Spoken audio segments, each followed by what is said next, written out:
Okay. Good. I'm playing with the baby in school. If you can keep the baby cool. We can ignore the baby. The ones of you all that are old enough, you know that. Let's respect that. All right? Hit them again. Yes, Sam. All right. All right, y'all. So what we gonna do? We'll just go ahead and hit this first. Remember, I think we had talked about it a week or two ago. So we gonna deal with. I just titled this "The Northern Kingdom." We're gonna deal with some things dealing with the Northern Kingdom of Israel. So I'll go through briefly as far as the history of what I mean by Northern Kingdom for those that don't know. We know we say Israel. Israel is one nation of people, the nation that we are a part of. All right, during the times of Egypt, we can read in the book of Exodus, during Egyptian slavery, all 12 tribes of Israel were slaves in Egypt. We came out of Egypt, we went into the land of Israel, the land that the Most High promised to our people, and we dwelt there as a nation of people, as one nation of people, for a period of time, roughly 800 years or so. And in the year 722 BC, whenever we're dealing with BC times, you start high and you go down. What I mean, if it's 722 BC, the next year will be 721 BC. The year after that will be 720. The year after that, 719. That's how BC times go. In AD times, it goes up, as we do, right now. All right. So in 722 BC, the northern kingdom of Israel were taken captives by the Assyrians. All right, the Assyrians. Okay, and when I say the northern kingdom, it consisted of roughly 10 tribes.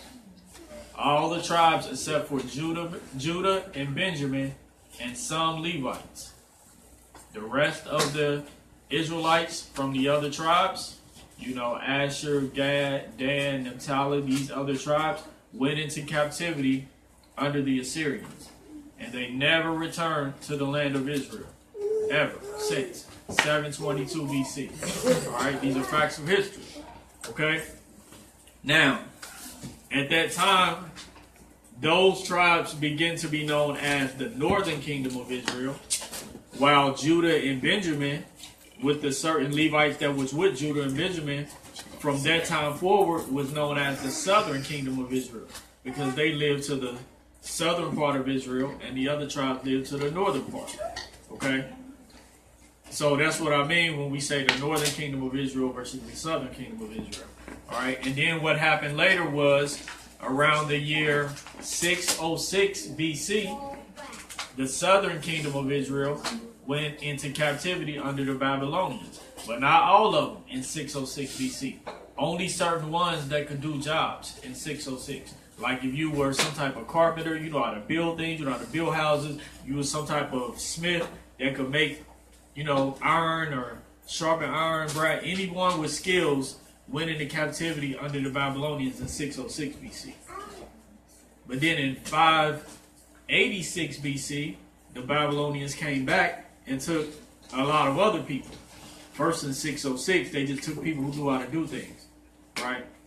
586, they come back and take pretty much the majority of the people. 586 BC. This is the southern kingdom. They did captivity 70 years in Babylon. All right?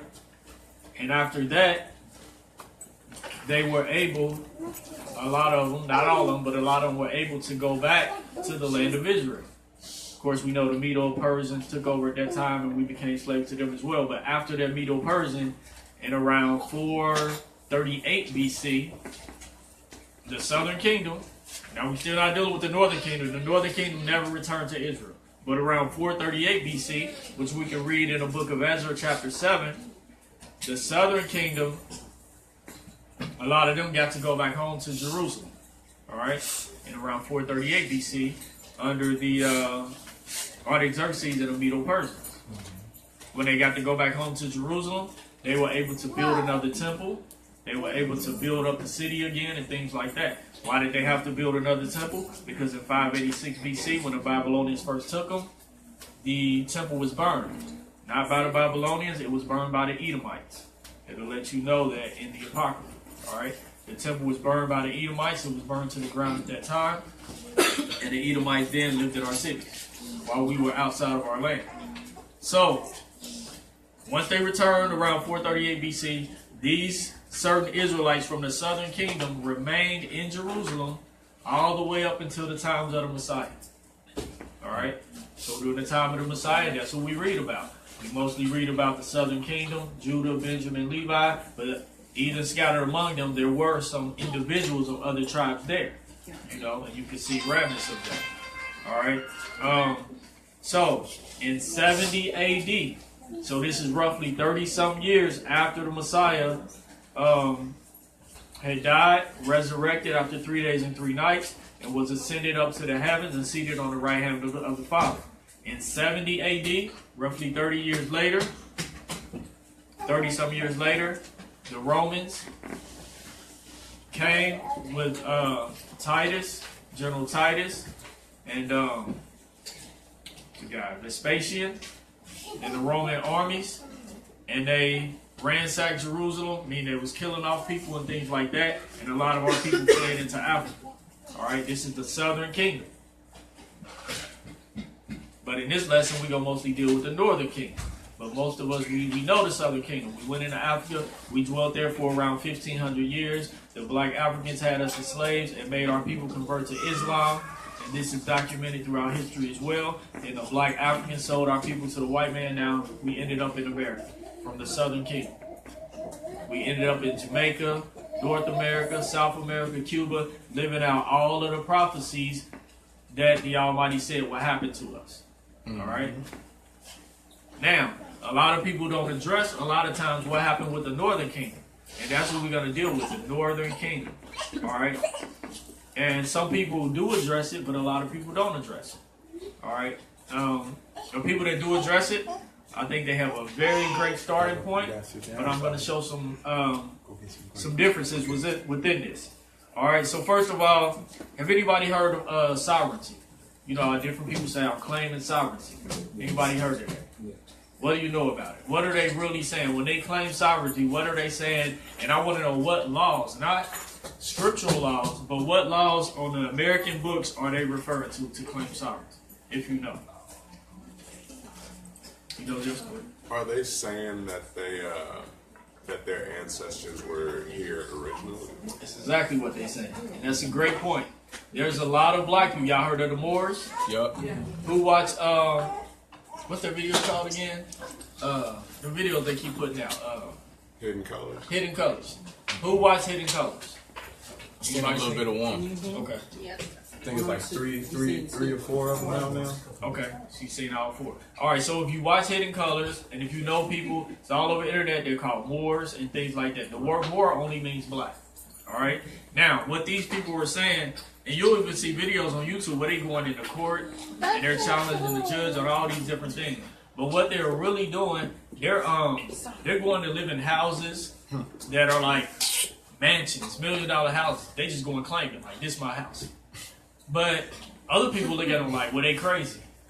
But technically, according to the laws written on the books, a lot of things that they're saying is right according to American laws. And why do I say this? Because of this. As Ach said, that they're saying that their ancestors were already here.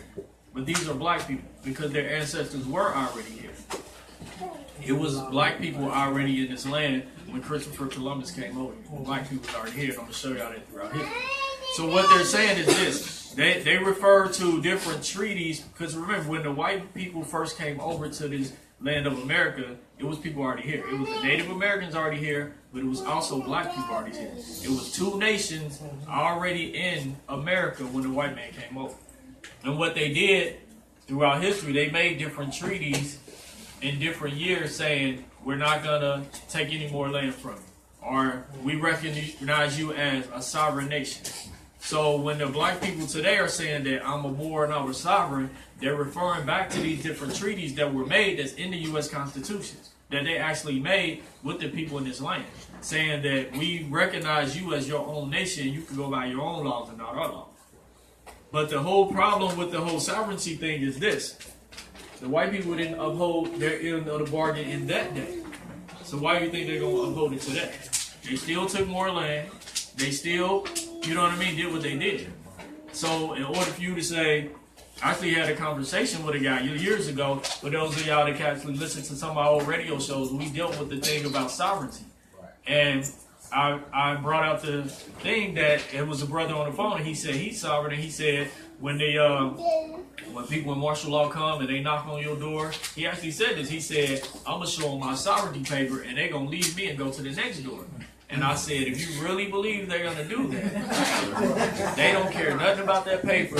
Yeah, it may be legal, but you know how many people were sovereign? Saddam Hussein was sovereign, wasn't he? In his own land, what they do to him? Listen, they only respect the military might. They went over there. That's why they ain't went to North Korea yet. Because they got all the stuff you got. And they ready to use it. But if you don't have the military power to hold them back, that paperwork means nothing. Even though it may be right. So that's what the problem is. So it was different laws put on the books during that time to say that they made different agreements of the people in this land. And those are the different agreements that they're going back to. So that's all they're doing. And these are actually on the book. So think about this. When they first came over, it was a lot of people already here, but it was a lot of land that in the European eyes that was unclaimed. Because the people that already lived in this land, they didn't think of it like that. They look at it like, well, we just living off the land and we just travel from place to place. And a lot of certain tribes, they will follow wherever the buffalo went because they ate those buffalo, and if the buffalo followed past, then they lived over here for a while and over here for a while. They didn't look at it like this is my land and nobody can step on it, no trespass. Their mentality, their whole setup wasn't like that. The European setup was like, when I come here, I'm putting the flag right here and I'm claiming from here to here, this is my land. You know what I mean?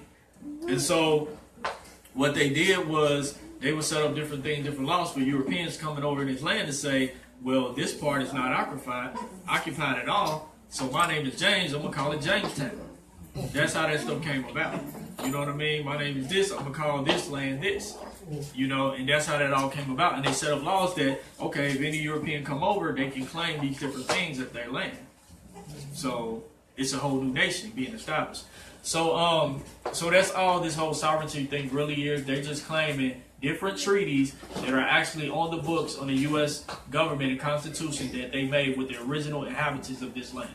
And when you go back and you claim that treaty, then therefore they're not able to take you into court and say, you know, you were speeding and you don't have a license plate, because under those certain treaties, they didn't have to do none of that because they were recognized as their own. Almost like if someone from another country, if the prime minister of Russia come over here, y'all ever heard of diplomatic immunity? It was like that. That just means he don't know nothing about our culture, nothing about our own laws. He still living by his own laws. So if he came over and did a certain crime, if he went 100 miles an hour and he from like Germany, which they do that, then he have diplomatic immunity. It was like that type of thing. And that's what they're claiming today. So just to give a background of that, because that's going to be relevant in knowing, first of all, that these people called Moors, they do recognize, and the history that they quote is actually true, that there were black people in this land before white people came over. There was also Native Americans in this land before Europeans came over. All right? So, anybody heard of the Olmecs? What? Olmecs, O-L-M-E-C-S, Olmecs. Y'all never heard of them? They was in, you have? Okay. I've heard the name. Okay, what did you hear about? No, I just know the name. I don't remember. Oh, the name? Okay. Well, all throughout Central America, North America, it was big, giant heads left, like stone heads. And they're heads of like black people, you know, because they show the facial features and everything. They're all over. So these people were known as the Olmecs, but these were black people. They already did DNA tests on them, and they said, first they thought it was a Native American. When they did the DNA test and the skull structure, they said these were actually black people who lived in America before the Native Americans came over.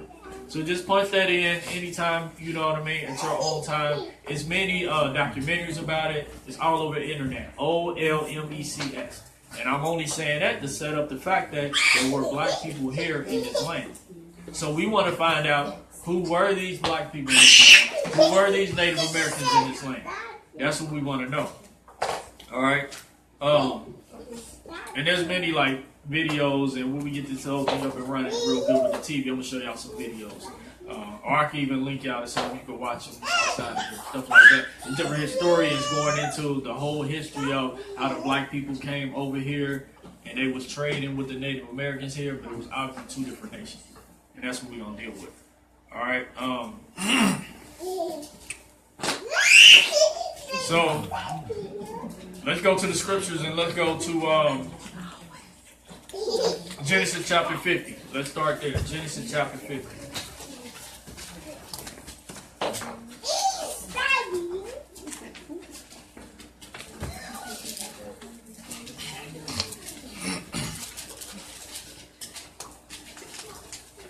Let's read verse 7 through 11 of Genesis 50.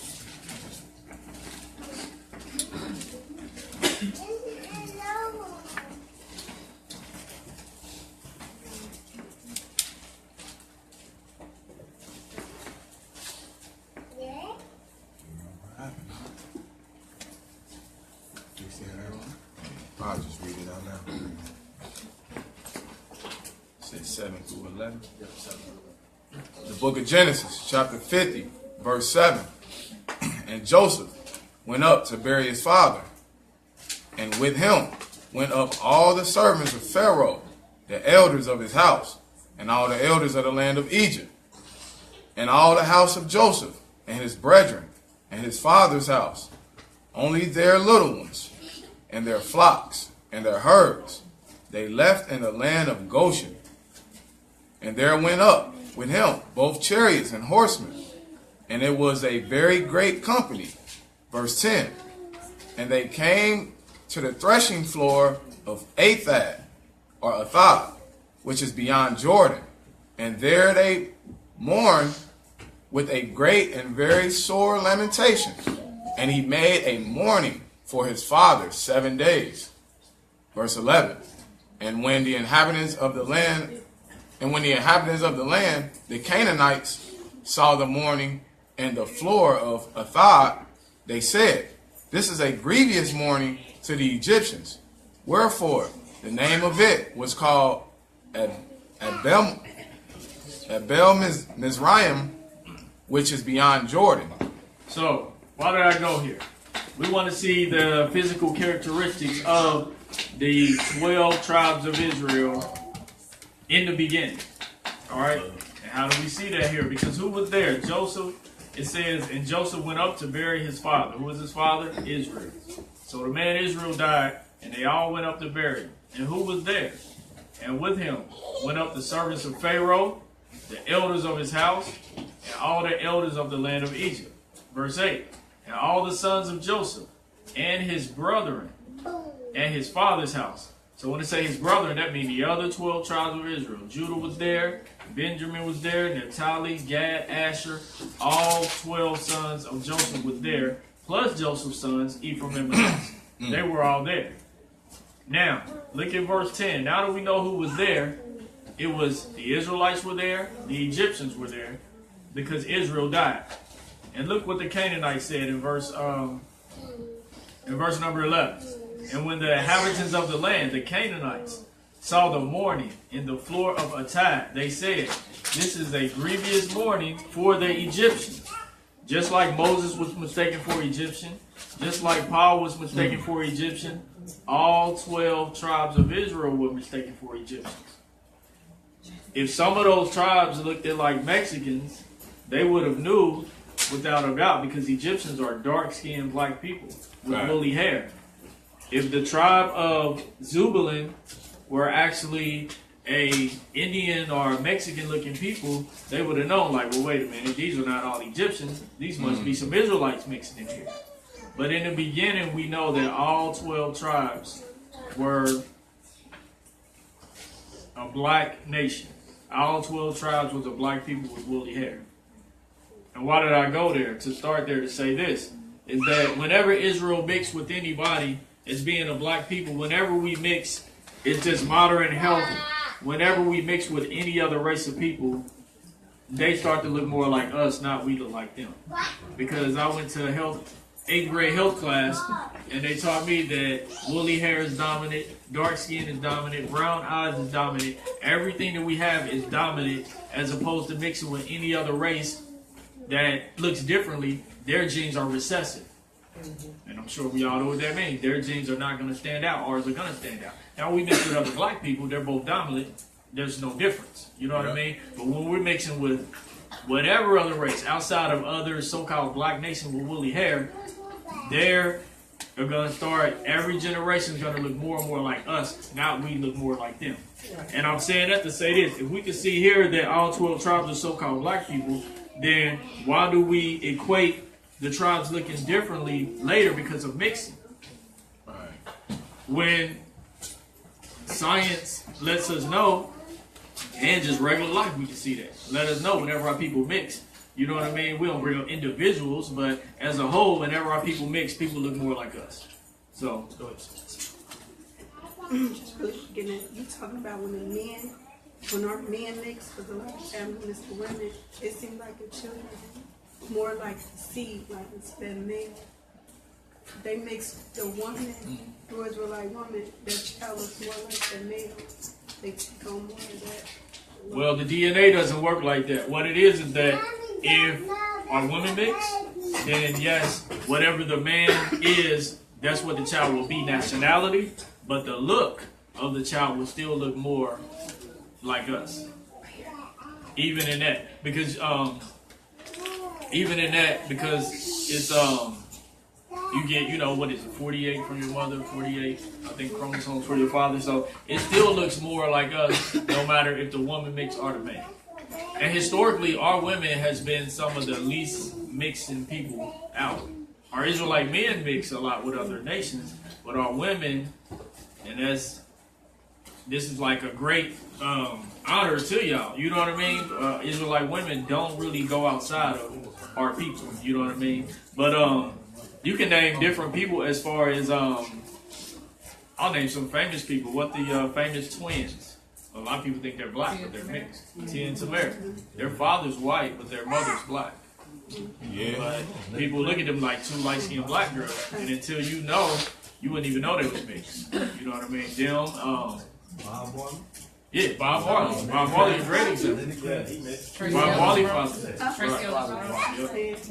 Yeah, Bob Marley was a big one that people are still surprised today about. Yeah. Dang, Tracy Evans Ross and them too? Yeah. Her dad. Right. Oh, I give you a good one. Lauren London. Lauren London father is white. Please. I mean, she like a black girl all the way to me, so, you know, so.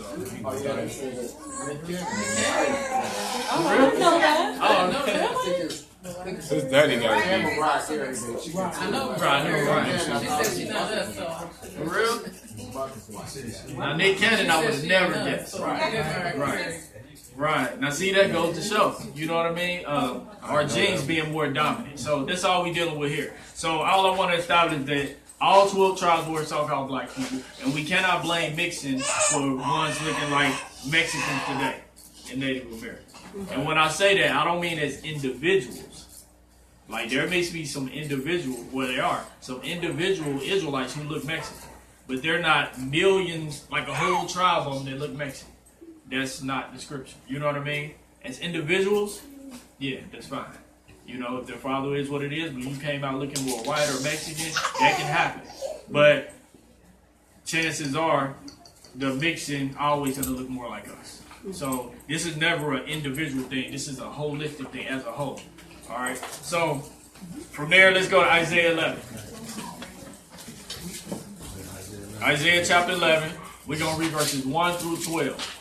We're going to deal with some things that's that you will hear a lot when you look at the 12 tribe chart, when you look at YouTube, what a lot of people are saying about the Northern Kingdom. We're going to deal with some stuff with this.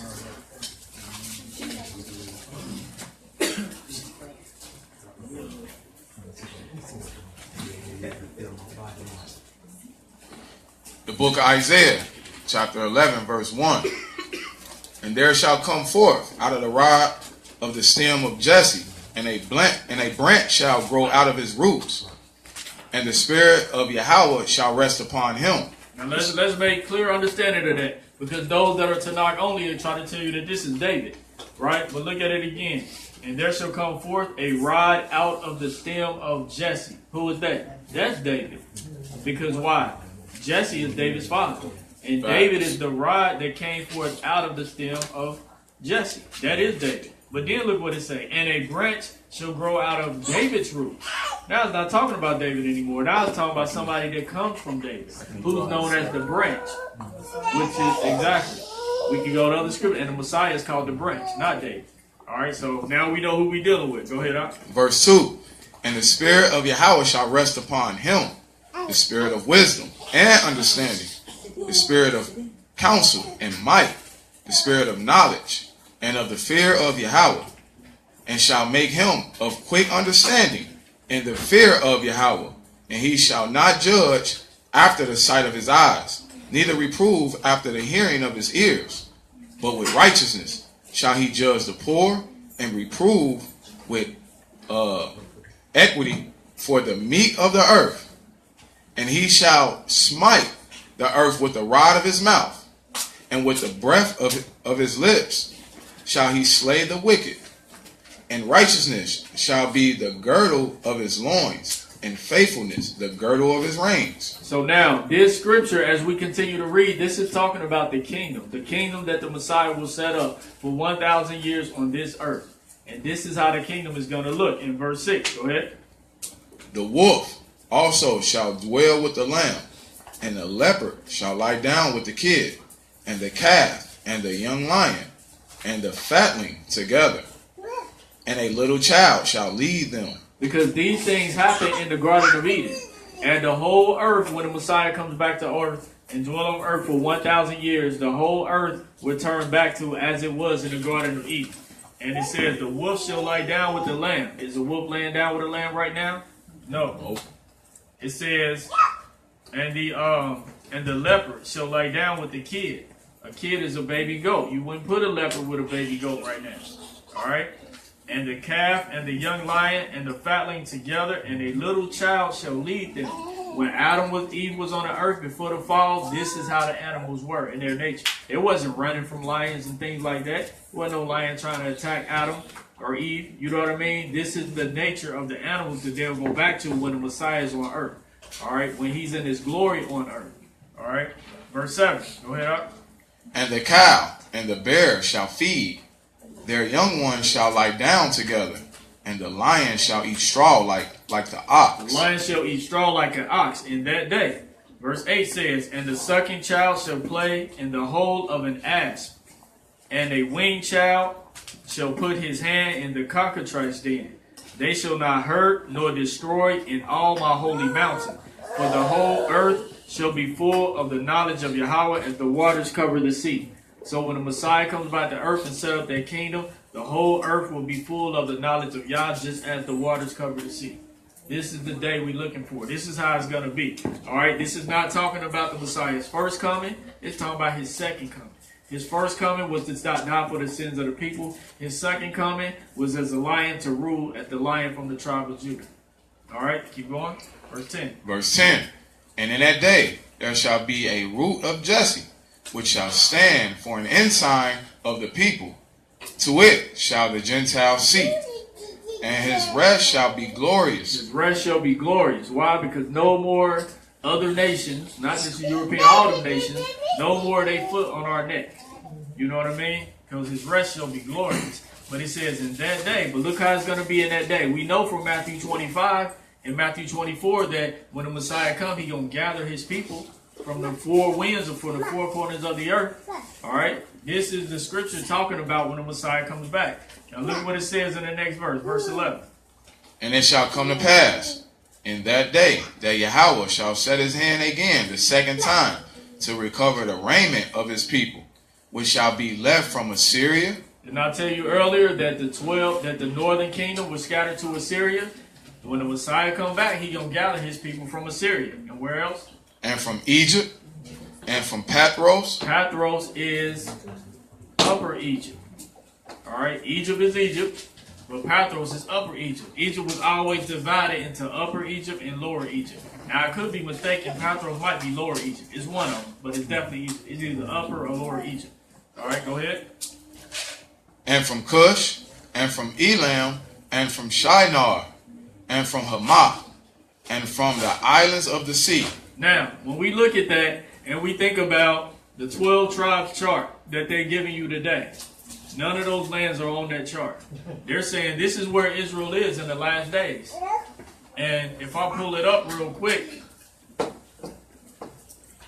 Upper Egypt too, by the way. Upper Egypt. Okay. So Pathros was Upper Egypt. My brother just looked it up. What was looking for? 12 tribes chart. So I have it right here. I'm going to just give you the lands. I don't have to necessarily say the 12 tribes where. They have America, Haiti, West Indies, Puerto Rico, Cuba, Dominican Republic, Guatemala to Panama, Uruguay, Chile, and I think it's Argentina. All right, these are all the lands. But I think it's a major problem with that. Because first of all these lands are only on the Western Hemisphere. So you mean no Israelites are scattered to the east still? Right. But the Almighty just let us know that when the Messiah comes back, where he going to gather his people from. He named 7 different lands, and none of those lands are on the 12 tribe chart that many Israelites are using today. And not only are none of those lands on the 12 tribe chart, none of the lands that they have are even mentioned in Isaiah 11. So that should be a problem, right? And I'm not saying Israelites are not in these lands. I'm just saying this is definitely like the fullness of what we need to be going by. Yes, Israelites are in America. Yes, Israelites are in Haiti. You know what I mean? But is this the whole list of where every tribe is? Definitely not. All right, so we gonna look at this. So let's go back to this verse 11. It says Assyria, which like I said, in 722 BC, we were scattered to Assyria and never returned. All right, so we gonna find out what happened, but we still in Assyria today. We can tell by this script. In Egypt, in Pathros, which is Upper Egypt, and Cush, which is Ethiopia, the same people that use this 12 tribe chart will tell you there's no Israelites in Ethiopia. They don't believe that the Phalasha are our people. But they went through hardship just as we did. And the scriptures say he bring his people back from Ethiopia when the Messiah comes. So Ethiopia is only black people there. There's black Ethiopians there, and there's black people that they call themselves Beta Israel, or the house of Israel. The Ethiopians call them Phalasha. Phalasha means foreigner. Because the Ethiopians recognize, yeah, we're both black, but y'all are foreigners to our land. All right? So they cannot tell me that those people in Ethiopia are not our people. When the scriptures say he going to bring his people back from Ethiopia in the last days. All right? And Elam and Shinar. Shinar, I believe, is Iraq. And Hamath. Hamath is the land right around Israel, above Israel. So we see we still all over the east still. All right? And verse 12 says, in the latter part of verse 11, this is where we come in the islands of the sea. That's talking about us scattered to America. Why? Because as he told us in Deuteronomy 28, what the Most High say, I'm going to scatter you to a land that you nor your fathers have not known. We never had a name for this land. It was a land that we didn't know about. How do I know that we didn't know about? The table of nations is in what verse, what chapter, and what book? Genesis 10. Genesis 10, called the Table of Nations. This is where the Almighty divided every nation and put every nation in their land. And these are the land and these are the nations that we knew about. Genesis 10 tells you all the seed of Japheth, where they went, all the seed of Ham, where they went, and all the seed of Shem, where they went. And you'll find nowhere where America is mentioned. That's why when he say here, in the islands of the sea, all these other lands that you don't know nothing about, I'm going to scatter you to. Haiti, Cuba, North America, South America, you know what I mean? Brazil, all that stuff. All right, that's us. Verse 12 says, go ahead. And he shall set up an ensign for the nations, and shall assemble the outcasts of Israel, and gather together the dispersed of Judah from the four corners of the earth. So Judah is not just in America. Judah is going to be gathered from where? The four corners of the earth. The southern kingdom, yes, is in America, but not only in America. All right? The Europeans, the slave trade was not like that. One of the things on the slave trade was this. If y'all are family, or y'all speak the same language, y'all have anything in common, we want to separate you. We don't want no unity among you. So they didn't say, put all of Judah on this boat, send them to America. Get all of Haiti here, send them together. That wasn't like that. They tried as much as they could to separate us in any way. As we know from the Willie Lynch letter, that stuff started even then, even before that. They don't want, because think about it. If you got 4 white men on the boat and you put 400 slaves, black men, women, and children on the boat, you want them to be disorganized as possible, disunity as possible. You want them to not trust each other even on this year boat ride over to what they call the New World. Why? Because you know they're scared. Of course, we can easily take that boat over.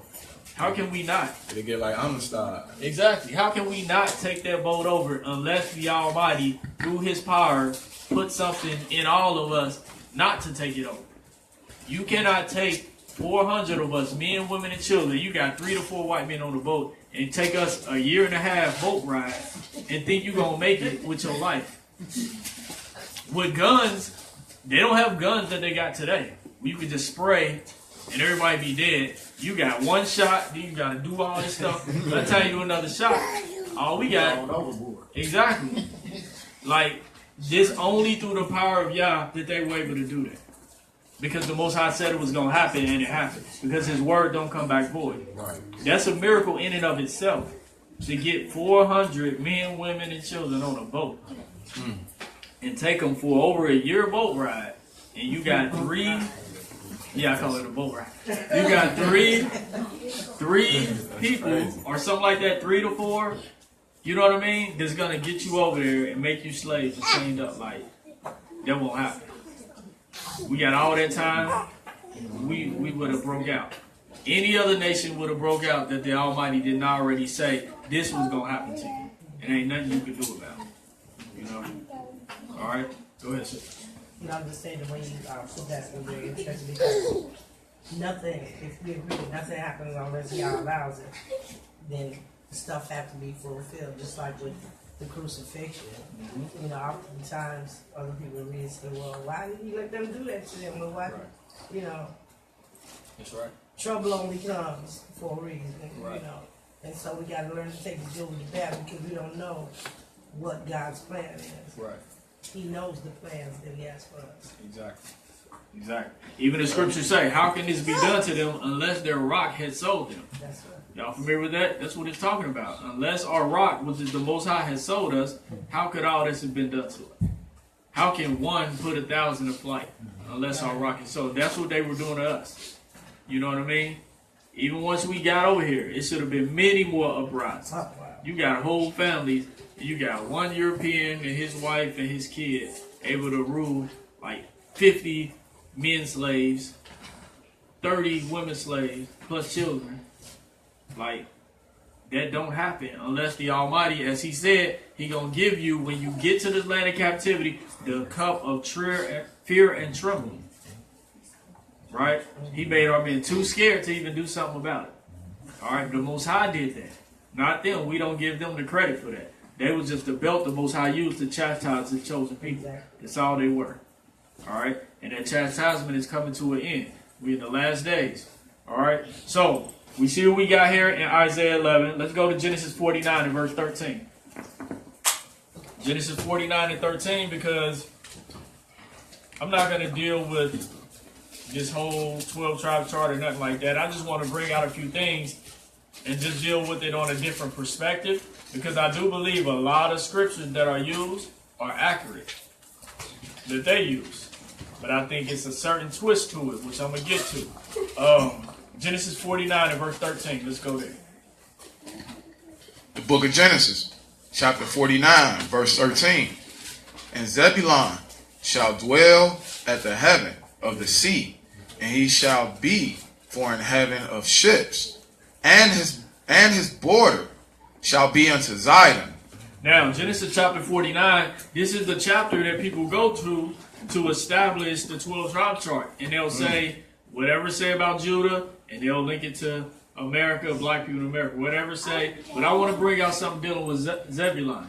All right, it says right here, Zebulun shall dwell at the haven of the sea, and shall be for an haven of ships, and his border shall be unto Zidon. So it'll tell you where Zebulun border, the tribe of Zebulun border is going to be, unto Zidon, right? But if you look back at the chart that our people are going by, it tells you that the tribe of Zebulun is where? Guatemala to Panama. Guatemala is in Central America, and Panama is in North America. So, in verse 13, it says, Zebulun in the last days with borders, meaning the border he going to dwell at is Zidon, Z-I-D-O-N. So is Zidon Guatemala to Panama? Nope. Where is Zidon at? Mediterranean. Exactly, the Mediterranean.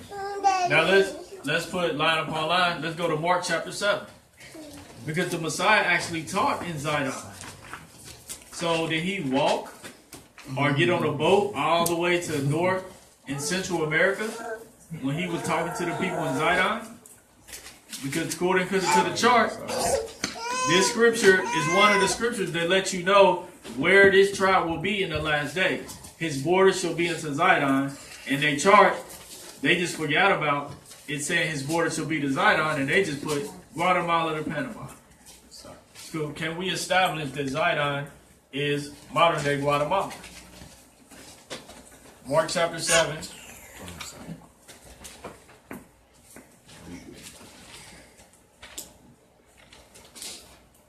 Verses 24 through 26.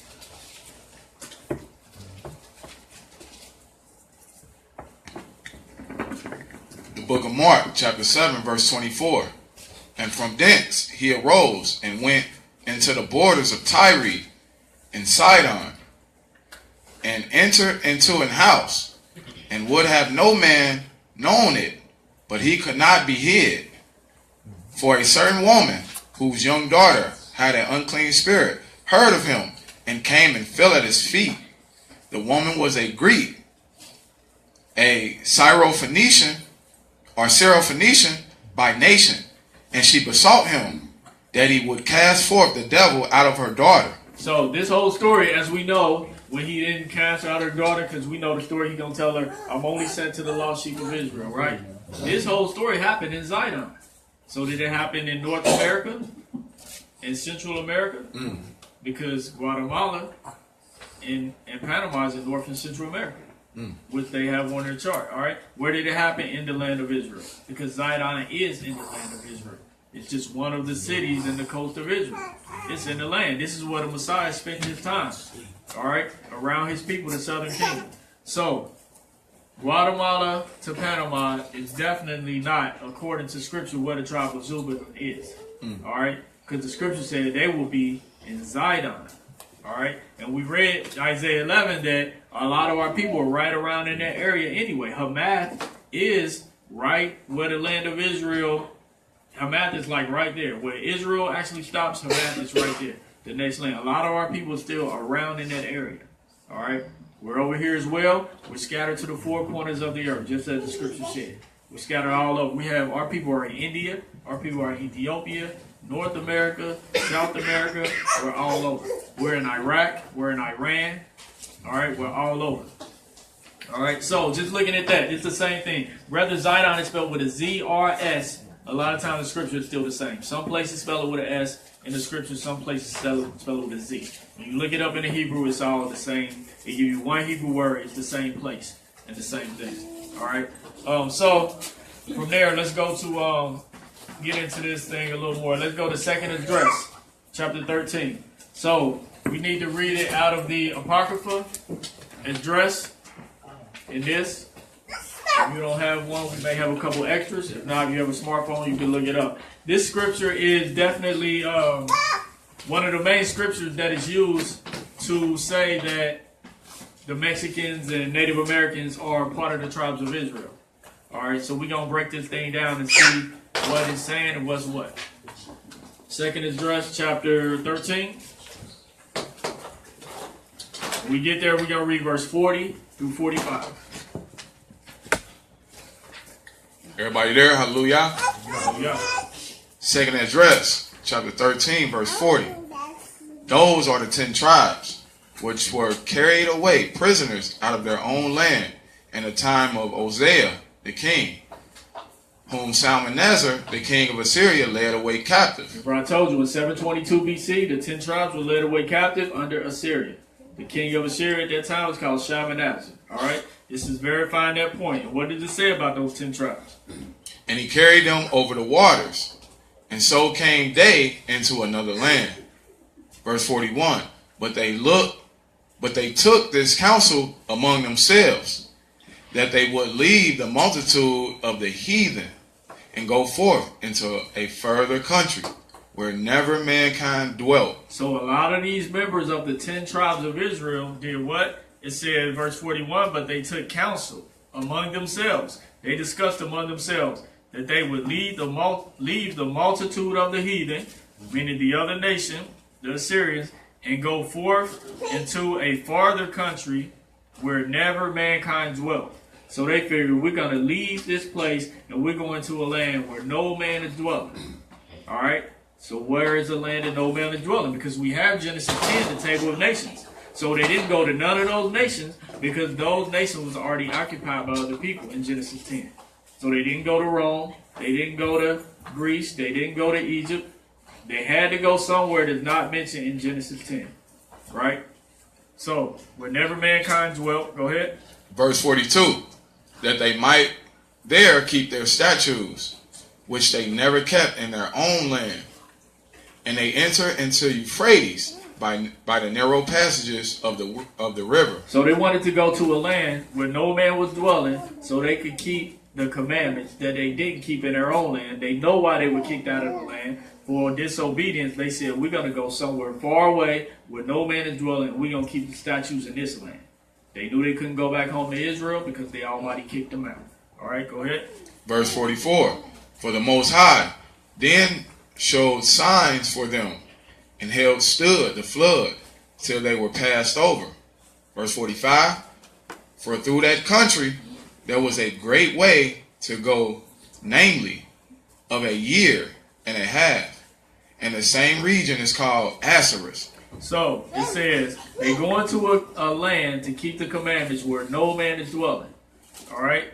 And in verse 45 it says, for through that country there was a great way to go, namely of a year and a half. So it took them a year and a half to get to that country where no man dwelt. Right. And they got there on what? A ship. And it says the same region is called Assyria. All right. So the 10 tribes went to a land where no man dwelt, and they wanted to go there so they could keep their own commandments that the Most High gave them that they didn't keep in their own land. And this is the verse that many people read that believe in the 12 tribe chart that say this is saying that the Israelites were in America. I agree with that totally, that the Israelites were in America, and I believe that this verse is saying that as well. But at the same time, they say that this is talking about the Native Americans. That's the part I don't coincide with, because I know that there were two nations in the land in America before the white Europeans came over. I know that there were black people here, and I know that there were Native Americans here. So which one were the Israelites? Seeming at number one, in Genesis 50, all 12 tribes were called Egyptians, meaning all 12 tribes were so-called black people in that day. All right? So we have to decide, because the scripture tells us what? It tells us we're going to know who Israel is based on what? The curses. The curses is the sign. So I want to know, what's the history of these Native Americans that were in this land, and what's the history of these black people that was in this land? Because school don't ever tell us that it was black people in this land when the Europeans came over.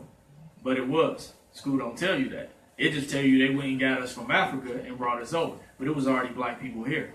And it's all throughout the history, and I'm going to show y'all some of it. All right.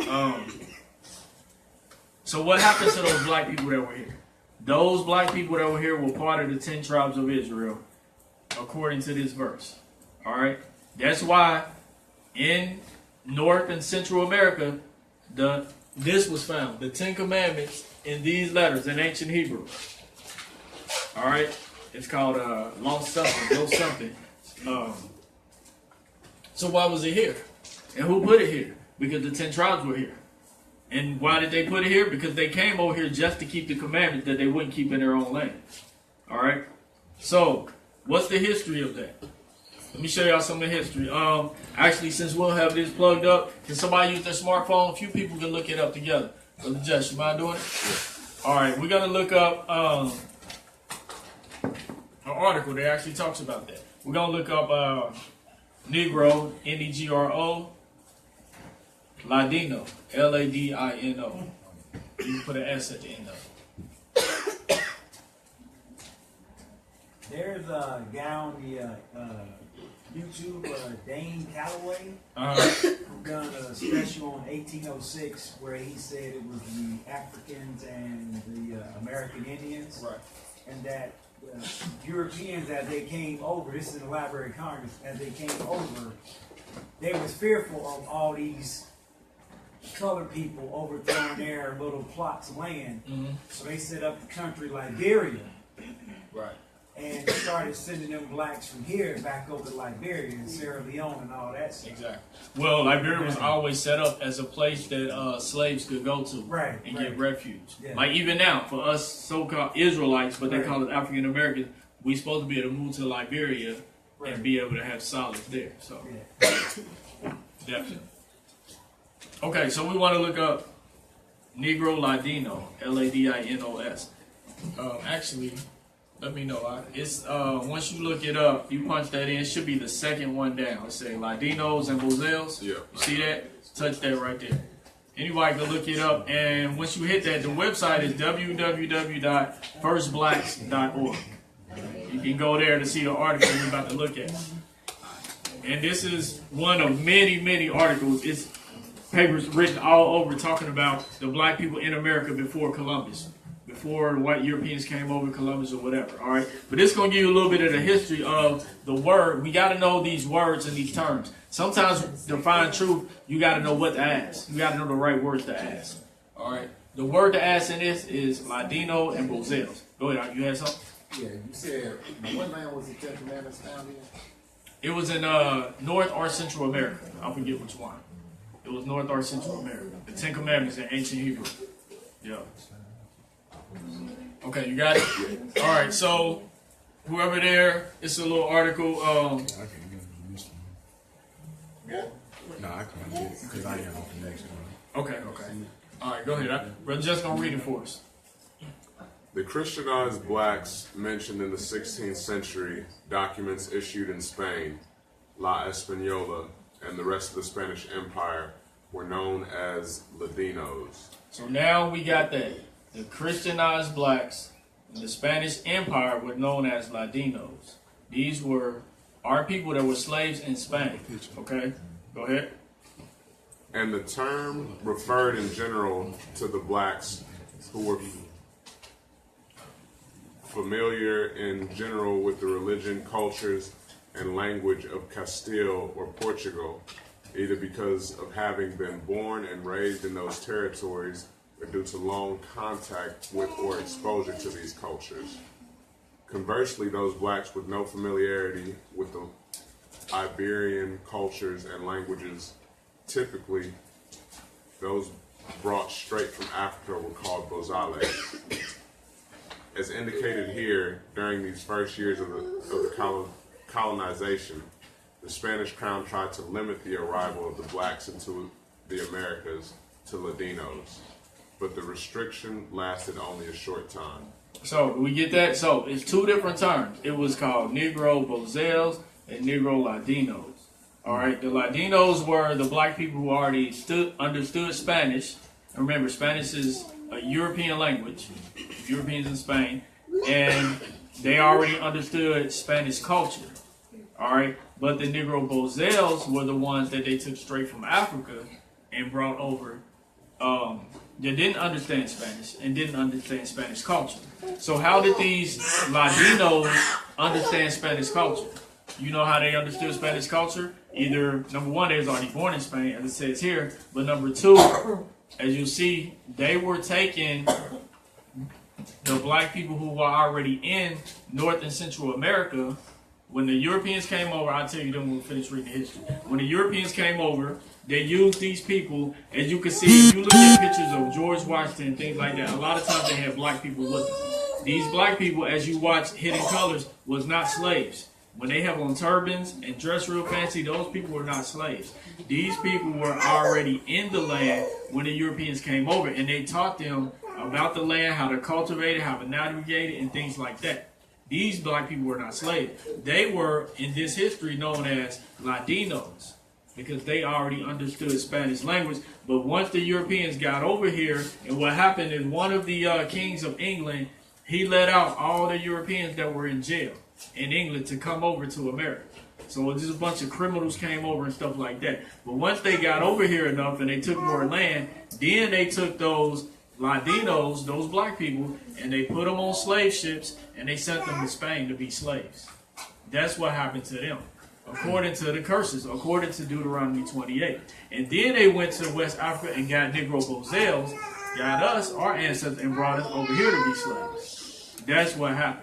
The black people that were already here, and the Native Americans, most of them was killed off through smallpox and things like that. But the black people, known as the Latinos, were put on slave ships and sent to Spain. And Spain, as we're going to read in a minute, this article is going to tell you that Spain did not want any more slaves from Africa. They only wanted slaves that they called Latinos or from America because they already understood Spanish culture. Like, you don't want them slave over here. You keep saying, go and get that water for me. He looked like, I don't know what you mean. So they only wanted the ones that already knew Spanish culture and already knew the Spanish language, and they could only get those from America because they was already here in America, and the Europeans already kept traveling back and forth, European from Spain, and they already could speak the language. So when they made them slaves, Spain had put out an article, which we're about to read, to say, we don't want any more slaves from Africa, no more Bozels. We only want Latinos. So what happened to the black people that were here? They were shipped off, put on slave ships, and sent to Spain to be slaves. And in Spain, they gave them another byword called Marranos. M-A-R-R-A-N-O-S. When they got to Spain, eventually they was known as Marranos, and not so much Latinos anymore. Okay, we can pick up where we left off. Okay.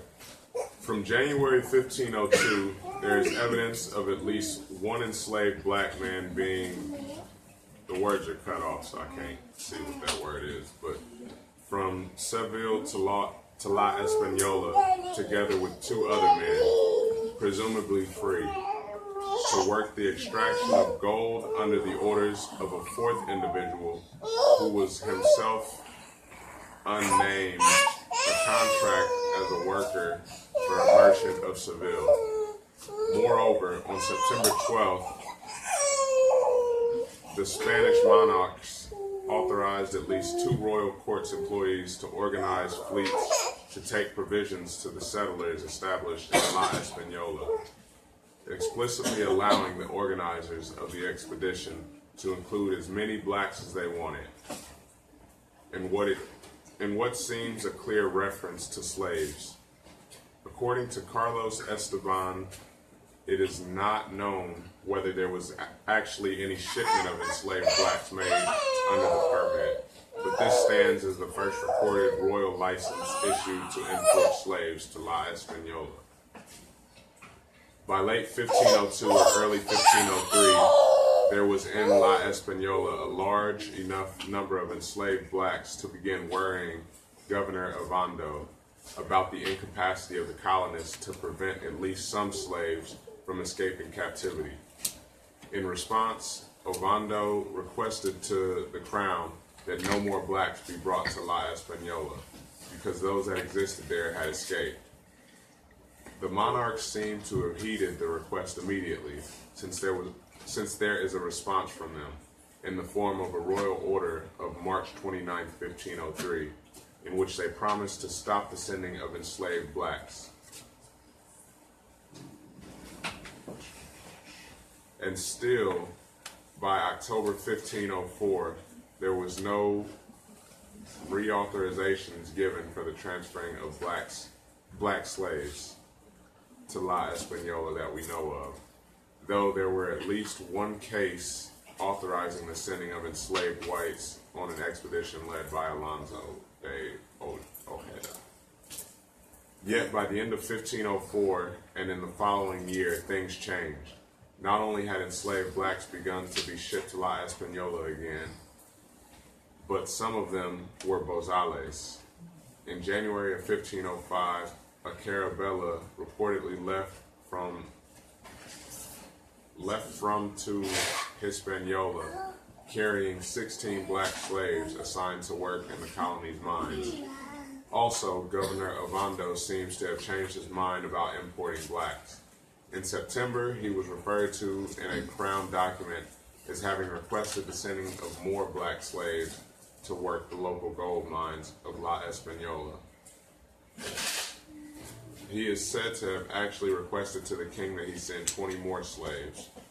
The Crown responded positively to the request on September 15th, deciding to send a total of 100 enslaved blacks. Also, in their response, they explicitly confirmed that at the time there were already a number of black slaves in the colony by referring to them as those that are there, in what seems an evident, for obtaining more gold from the island. The Crown flatly ordered the governor to those enslaved blacks to work in the mines, and even offering them freedom as the reward if they worked to the Crown's satisfaction for an undetermined number of years. A way, according to Dieve, to try to prevent them from fleeing. It is not clear whether the 100 slaves ever arrived in La Española, but it seems that at least between January and September of 1505, the 20 slaves requested by Ovando may have been received in the colony. In communications of September 15th and 16th, 1505, the king, in addressing the Casa de la Contratación, indicated Spanish up? Spanish words indicated that Ovando had reported receiving 17 black slaves from the Casa, possibly the same group of slaves shipped in January of that year and referred to in the paragraph above, and was already requesting more. In the letter, the king reiterated his desire to have 100 slaves sent to the colony so that all these gather gold for me. These slaves are supposed to have been from the Gui region and to have been fought in Lisbon. If that was the case, as Dieve says, then it is likely that those slaves could have been bozales. 3 more slaves had been supposedly sent to Ovando, shipped in July 16th, 1505, and these would have completed the 20 requested. Okay, so basically, that's all I really wanted is a couple of things to let y'all know as far as you see the word bozales, it's talking about the black people that came from Africa. When you see Latinos, it's talking about the ones that did not come from Africa. Y'all see that towards the beginning of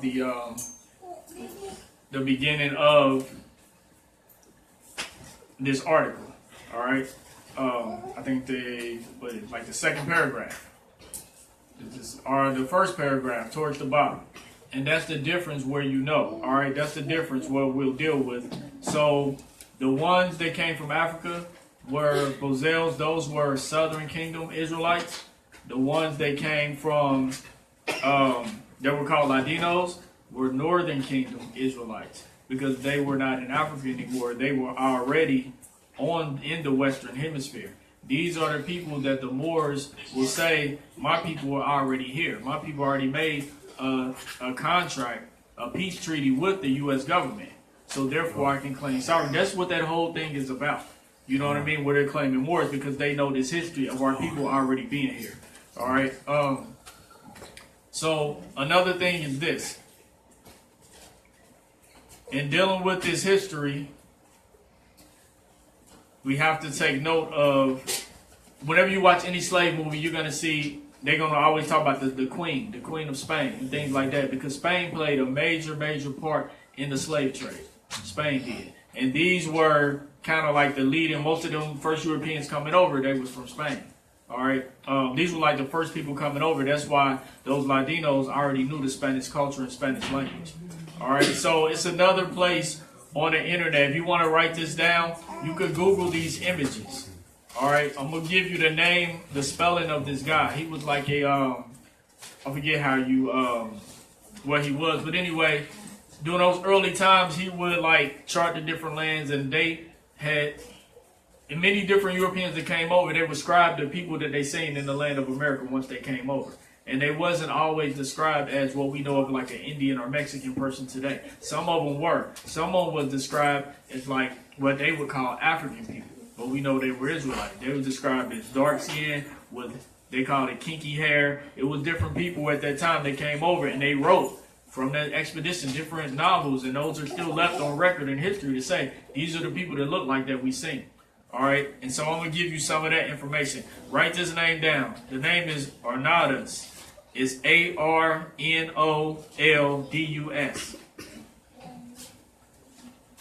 And then the last name is Montanus. Montanus. You can just type in his name and hit a Google search and look at images. And it's going to show you a whole bunch of images of what you might think is Native American people, because they dressing like, you know, how traditional, what we know Native Americans dress. But if you look at them, they're black people. Because our Israelite ancestors in America with those Native Americans were in this land together, and they were living among each other. And they were getting along with each other. And they were even marrying among each other. So therefore, when you say some of those Native Americans are Israelites, some of them are Israelites. But as a whole nation, they were not Israelites. They mixed with the black people that were here. You know what I mean? We mix cultures and different things like that. You know, kind of like, you know, we're doing in America today. Not we, but our people are. What our people do the other day, Thanksgiving. That's not our stuff. What they gonna be doing? 4th of July, all these different things. And we are marrying among them and different things like that. It was the same way with the Native Americans. But those Native Americans, according to history, they came to this land not from the east, as the 10 tribes did. They came to this land from the north. All right?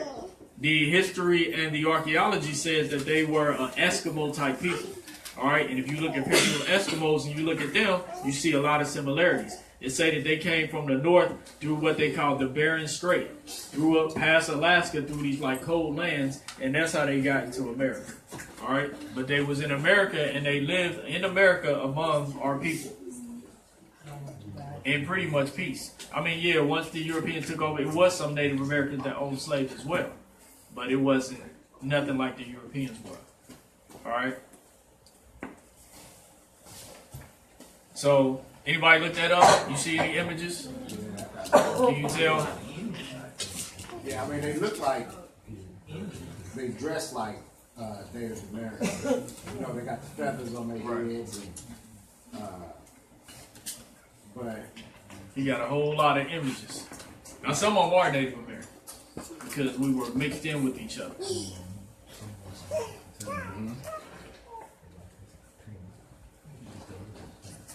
So basically, it's with that history. The history is, you have to know, first of all, that there were black people in this land of America when the Europeans came over. And then when you use this book, 2nd Esdras chapter 13, and we're going to that to say that the 10 tribes, and again, not all the 10 tribes, but some people of the 10 tribes had came to this land, which is true. Well, you have to know, if there were 2 nations already in this land, then which one were of the 10 tribes and which one were not. Saying that we can substantiate 2 things. That the 10 tribes were a black people with woolly hair. And we got a black people with woolly hair in America before the Europeans came over. We also have a people with stringy goat-like hair before the Europeans came over. They're known as the Mexican of Native Americans. Not only that, we have the prophecies And what happened to the black people happened according to prophecy. They were put on slave ships according to history and sent to Spain. That didn't happen with the Native Americans. They were killed off and put on reservations. Killed off through disease and different things like that. And through, through war. And put on reservations as well. Even that movie, what is it, Goodbye Uncle Tom? Anybody seen that? Okay. Those that seen it, it kind of showed the differences because it showed you that the Europeans came over and they tried to enslave the Native Americans, but it wasn't successful. You know what I mean? But they end up enslaving the black people, but they tried to do them first. And the reason why it wasn't successful because they would never have babies. They wasn't able to breed in that type of hostile environment. So every time the women just never get pregnant because under those type of harsh conditions. But then they found out that, hey, these black people called Israelites, they'll just keep having babies. They'll keep breeding even under these harsh conditions. It's in our nature. We've been going through slavery for a long time. Before they came over, we were through Egypt, Assyria, Babylon, Medo-Persia, Greek occupation, Rome occupation. Now here you come. You know what I mean? We were still able to breed, which again shows me that we're not the same people. We're not the same nature or manner of people. Even though I would say throughout history that those Mexicans or Native Americans have been less volatile to us as a nation than any other nation, just about. You know what I mean? We fought with them. That's what the Seminoles were. When you look up the Seminole, what they call Seminole Indians, that was a mixture of Native Americans and black people who we know were Israelites that were together fighting against the U.S. That's what that was down in Florida. Those were a lot of our people as well. So now when you know this history and you look at the history that, wait a minute, these were our people who were here. There was other people too, but there were our people who was here that they took the land from, put on slave ships, sent to Spain. Now that's even another case to be like, we definitely not going to celebrate Thanksgiving now. Because first our people thought like, oh, it's just what the Europeans did to somebody else. But no, to know that we were actually in the midst of that as well. You know what I mean? So the Native Americans, i.e. the Israelites, because they were together in this land, we taught them the Most High's name and everything. What is the Native American chant that they say? We say here Yah in there all day. Why are they saying that? Why did they wear fringes? Right. They had on fringes. If you pull up like on YouTube, there's some old movie clips where this one white guy, he's telling the Native American Indian that you are of the tribe of, what did he say? You are one of the children of Israel. And the Indian kept saying like, no, I'm not, no, I'm not. And he was like, yes, you are, yes, you are. And they kept going back and forth. And it was like, the white guy was, he was running down biblical history to this so-called Indian. And he was like, oh, that's not me, that's not me. But they putting it right there in your face. And of course, they always make us look like we don't know who we are, because generally we didn't. But he's doing that right there on a little 1950 something cowboy western movie. Oh yeah, okay. It's a lot of them old movies that did stuff like that too. It's a lot of them. Yeah.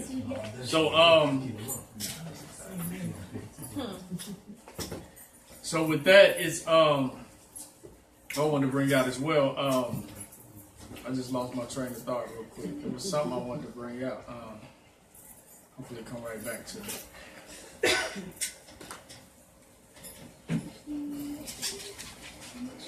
I don't know, because you made me think about something that I was going to say. Now I done lost it. So I'll be writing everything down. Like, She was talking about the chant that the Native Americans did. yeah, it wasn't that though. It was, hopefully it'll come back in a minute. I'm trying to think about it. I'm looking at one of these pictures of they say chapter of the American Native Mexican Indians. And it's weird to me because I'm Jamaican, and on our emblem, you have an Indian on the right, one on the left, and it's sort of they look 10 on. Right. I'm just sitting there looking at it like, wow, because my ancestors are Arawat Indians, and I come from Mandeville. I was born in Kingston, but my people come from like Portland and Nonsuch and Mandalay. And most of well, I think between birth and like 4 or 5, the place that I was living, I have these plastic pictures of it. I didn't even think about it as a kid, but when I took African American history at UC, I went home brokenhearted because I was like, oh, I'm not African American, I'm Jamaican. Like that. I was total culture shock. And I felt bad. I mean, after the history class, he said a lot of us was going to drop the class. And I was almost going to be one of them, but it just pulled me in too much and I couldn't quit. Right. But I went home and I cried real hard. I'll never forget it. Because where I grew up, it used to be an old plantation. And I remember because it was like, we couldn't go up to Miss Miller's house. And at the end of this really, really long road, dirt road, there's this big, huge, to this day it's there, big, huge, beautiful house. But we never went up there. And where my dad and I, my brother and sister lived, it was like, like apartments, like 1-room apartments, 2-room apartments, but they were wooden and they was all on a long, like this was an apartment, this was an apartment, side by side. But then we'd have to leave out the apartment, and there was like another wooden thing, it was a kitchen. And everybody would go across there to cook in this community area. And then you got the well with the water, you got the grave, the tombs with the cement on top. Never thought about it, just thought it was big land. Till I took African American history, and I'm like, man, dang, that don't look right. I'm gonna give And y'all now some I'm more looking at videos. this, and I'm like, Yeah. that's them same Indians. Right. I'm gonna give y'all some more videos too, That's like good. the week to come. I don't remember exactly. It's some like good videos like on YouTube where you can watch. It's different like professors and stuff like that. You know, white and black. They're talking about the history of America that black people were here, and they talk about how they came over on ships and they traded with the Native Americans here. They went to Jamaica For a long time, they've been coming over. You know what I mean? And what's good about it is one video, the guy even pinpointed the time. He said the history that the first black people came over here, he said, was around 200 years before Christ. And when we read in the Apocrypha, this takes place roughly 200 years before the Messiah. That's the time period of the Apocrypha. And he actually said, I'm going to get y'all the video. I looked it up, but I didn't write down the exact, like where it was. It's a nice little video where he's teaching people about black people being in America. He said they would come over and trade gold with the, they would always come back and forth. You know what I mean? I don't remember. Migration. Yeah, I don't remember. I watched a few different videos, but his was like really good because it was the only one that put it in the time period. And it's the exact time period that the scriptures put the 10 tribes traveling to a land that they don't know about in areas. You know what I mean? So it's the same time frame, which is really good. So yeah, he talked about all of that. He talked about all these other different archaeological artifacts that they found in America of black people. There's all these little black rocks with they engraved their pictures in it of all black people and all this different stuff. Not just the ovics, the big heads. It was a lot of different things that were found. As we know, the 10 Commandments were found as well. So it's like, if we know that the 10 tribes, some of the 10 tribes came to this land, and we got 2 nations in this land, one black, one not black, but we know Israel is black, and then we figure out what happened to them in history, we gotta say that those black people were the 10 tribes because they were put on slave ships and sent to Spain to be slaves. And in Spain, you could continue reading about what happened to them in Spain. They just became slaves. They weren't picking cotton. They were picking, it was something else was named in Spain. I forget what it was. You know, cotton was America, but it was something I forget. And they were made slaves in Spain for a long time, but then they started calling them Moranos. So you just follow the history of knowing about our people is called follow the cutoff line or the cutoff name. When you know the cutoff name, you know what to look for. Then you find out how these people were treated, and it's exactly according to the prophecies. So that's what happened to some of the 10 tribes. Some of the 10 tribes were here, sent to Spain. Some of the other ones are still in Assyria. Some of the other ones are in Ethiopia, according to Isaiah 11. Some of the other ones are in Hamath and Shinar and Upper Egypt and all these different places. Just like Judah is scattered in different lands. North America, Jamaica, Cuba, Haiti, you know what I mean? but we all fit this same bill. We all are the tail and not the head. You know what I mean? So just that. Go ahead. I ran into some videos saying that the Israelites built the Great Wall of China. Have you ever ran into that? I heard that before. I don't know how true it is. I haven't looked at it, but yeah, I've heard it. Okay. I mean, it definitely They wouldn't were trying to surprise me. prove- Yeah, Yeah, they were exactly. trying to prove that every great structure in the world got built by Israelites, including That wouldn't surprise the me. Olmec and the Great Wall of China. I don't know that to be the case, but it wouldn't surprise me. And the reason is, I'm gonna run down a real quick history thing to you. When Egypt was the #1 superpower on earth, guess who was their slaves? Israelites. When Assyria, at one point in time in history, Assyria was the #1 nation on earth. Guess who was their slaves? Israelites. When the Medo-Persians was the #1 nation on earth, guess who was their slave? Israelites. When Babylon, as a nation, which is ancient Iraq, used to be the #1 power on earth at this point period of time, guess who was their slaves? Israelites. That's when Daniel and them was there. You know what I mean? When America right now is the #1 nation on earth, who they slaves? Israelites. So the fact to say all these other things, it definitely don't surprise me, because the Almighty told us who we are. We are a special and holy people unto Him. We are the salt of the earth, and that all just proves it. So go ahead, Yosef. I think you're gonna say something. Yeah, I was just like if you look up like certain pictures on there of like black Native Americans, I mean you can see them in the dress with the fringes. You can tell they us. You can look at their nose and you know, and then say like if you look up like the Aborigines, like the Filipinos, you would look at them and you could tell right off the top that they brothers. You know what I mean? They got the curly hair, you know what I mean, with the nose. I mean, in every race, even in the Chinese, if you look up black Orientals, you'll see them. They still got the afro. Their eyes might be a little like this, but they you know, they got their nose, everything. We were everywhere. They even called Negritos. Yeah. So what? Negritos. did anybody see? You know, they have this lady. She's like the spokesperson for the Native American like tribes. Did y'all see her? She talked during like different things. They had her on. You listen to that radio show. What is it? The Breakfast Club.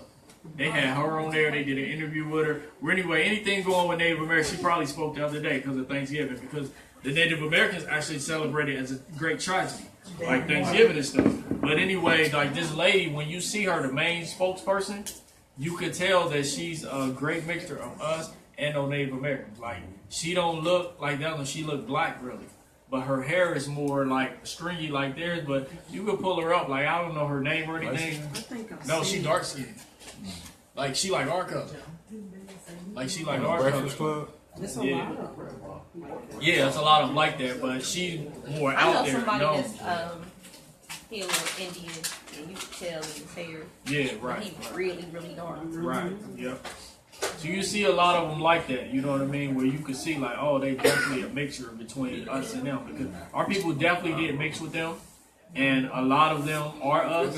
But as a nation, they were a whole separate nation and mixed with us. Oh, okay. You know, and that's all I want to bring out, is that Israelites were in this land when the Europeans came over, and Native Americans were here. Two different nations. So we can't, and I think that a lot of our brothers don't know that. They only know that the Native Americans was here, so that's why when they see this history, they say, oh, the Native Americans are Israelites. You know what I mean? Not knowing there were two different nations here. And we definitely mingled among each other, definitely, even in history. So we can't deny that some of them are us, but not all of them. They call it a day of mourning. Yeah, right. And it definitely is a day of mourning for them. You know what I mean? For us as well. But because now we realize that those were our people that were here as well. That were kicked out of this land. You know what I mean? So definitely that whole Thanksgiving thing is not just about them, it's about us as well. Yeah. The northern kingdom, the 10 tribes. Then they get the southern kingdom, Moselles, and bring us over here to be slaves. That's the difference. Ladinos and Moselles. Ladinos already knew Spanish culture and language. Moselles did not. And the main ones that first started this thing off was Spain. You know what I mean? The Spanish. Christopher Columbus, he was from Spain. Spanish. All them people, they started this thing off. So, did you find it? Okay, so that was it. You know what I mean? Not too much, but just look up some videos. There's a whole lot of good videos like about our people in this land, black people in this land before any Europeans came over. It's a lot of like